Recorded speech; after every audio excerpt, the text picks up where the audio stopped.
Robert met Amanda and immediately fell in love. Already at that time, he had a high position in the company, but she was a young party girl. She did not care so much who exactly was calling her to marry. The main thing was how much money he had. But the woman didn't quit her job. She liked the staff, and in general, the job was not difficult. Amanda was a secretary. Christmas was coming, the time of corporate parties. Of course, Amanda had an event planned at her company too, and she did not turn down the opportunity to go to an expensive restaurant at someone else's expense. At the restaurant, she immediately spotted him, a chic man dressed expensively and not wearing a ring on his ring finger. An enviable prey of any self-respecting huntress. Their company was also celebrating a corporate party, but at a nearby table. Every now and then Amanda threw languid glances in the direction of the man she liked. And finally, her game was rewarded. He also paid attention to her and even asked her to a slow dance. At this point, her colleagues looked at her with condemnation. After all, they knew Amanda was married. Her dance partner introduced himself. "My name is Kosti." He spoke loudly in her ear, his breath pleasantly burning her skin. Kosti smelled of perfume and tobacco. Amanda liked the mixture of these smells. After the dance, the man asked if he could buy the lady a cocktail. The lady agreed. When Kosti stepped back for a while, Amanda's friend and co-worker jumped up to her. Chris scolded her for this behavior. "What do you think you are doing?" "With a living husband," she said. The woman was surprised at how calm and confident she looked. She had the impression that this was not the first time she had seduced another man, in spite of her marriage. "Go away, he is on his way," she told Amanda. For Amanda, even such insignificant adultery was seen as very serious. Her first husband had cheated on her with some girl in their marital bedroom. And ever since then, she has reacted very strongly to the subject. For the rest of the evening, Amanda shot her friend an annihilating look, but she pretended not to notice it. Kosti offered Amanda some privacy in the bathroom stall, and again she agreed. She was eager to try something like that, but her husband kept refusing such experiments. Her friend managed to notice how she and Paul disappeared behind the door of the men's room. Chris was overcome with indignation. She pondered briefly whether she should be a good friend or whether it was better to open her eyes to Robert. If someone had told her years ago about her ex-boyfriend's infidelity, she would have been grateful. On that, she made up her mind. As the battered Amanda and Kosti, adjusting their pants, came out of the bathroom, Chris took out her phone and took a couple of pictures. Then, while the pair were still drinking cocktails behind the bar, at that moment, the man's hand was resting on her friend's thigh, squeezing it lightly. Chris was so angry at her friend that she wouldn't stay until after the event. She needed to check in and think about the best way to let Robert know about her wife by phone or in person. It was December 30 when Robert's phone received a call. An unfamiliar number, Robert answered. On the other end was an unknown person with a distorted voice.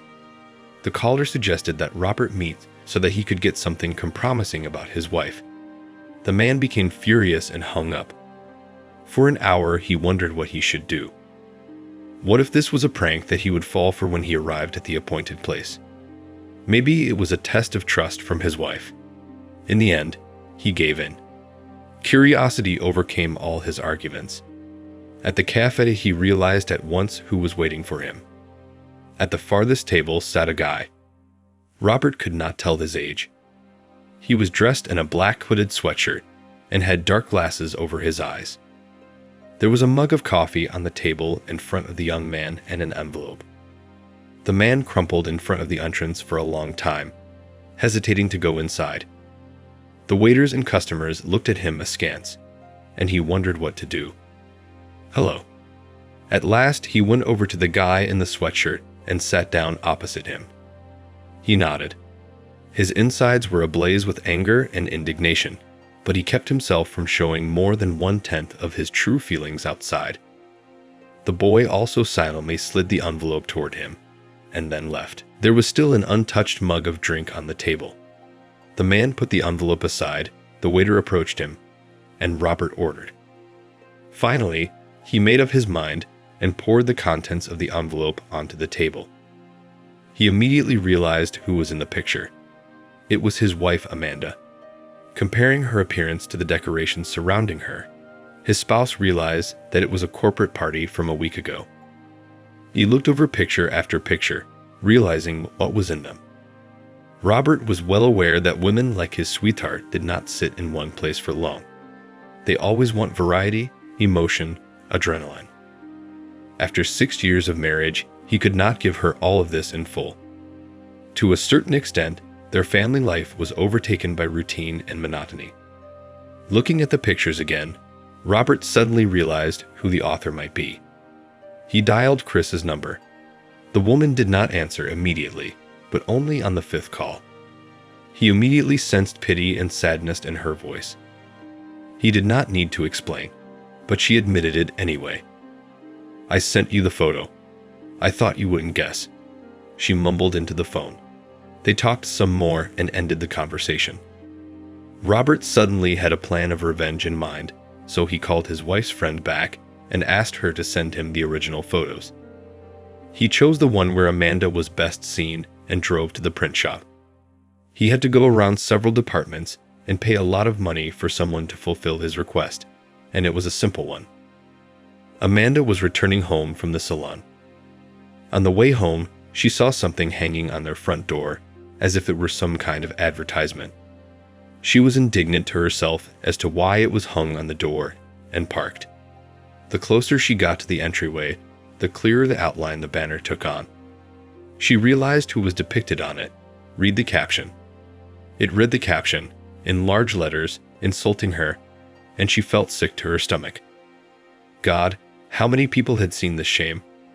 She tried to tear this nightmare off the door, but she failed. Then she hurriedly created a door and ran inside, hiding under her hood. What she saw in the entryway shocked her even more. The pictures of her from the night she'd met Costi had been plastered all over the first floor. Chris was an idiot, she hissed. Amanda tried to dial her number, but the call went straight to voicemail. At home, Robert was waiting for her. He was sitting in the kitchen with his feet up on the table. Her husband had a glass in his hand, and a stack of photographs lay carelessly beside it. "Yes, I am that Chris," the woman screamed. "So you think that Chris is to blame for all this?" The husband smiled. He had been sitting there waiting for his wife for a long time and was quite drunk. And if at first he frantically wanted to yell at Amanda, maybe even scare her, now he just sat there and watched her powerless anger. She couldn't do anything about what was going on. "And you're good. What have you done?" "Disgraced me." Yelled at him, Amanda. "You embarrassed yourself." Suddenly, he said sternly, slammed his glass on the table, and stood up sharply. Amanda stopped talking and looked at her husband fearfully. Robert told his wife that he had already put all her things in the garbage, where they belonged. Amanda howled. Cursing the man and her friend, she rushed out of the apartment. They divorced right away. Robert sold the apartment to move out. He could not be in a place where everyone knew who his wife turned out to be. He knew from common acquaintances that Amanda was alone, living with a friend, and that she had quit her job. Someone had told him that his ex-wife had become a drunkard and had slowly started to fall down the social ladder. He didn't feel sorry for her, because the man thought she had gotten what she deserved. Such is the story.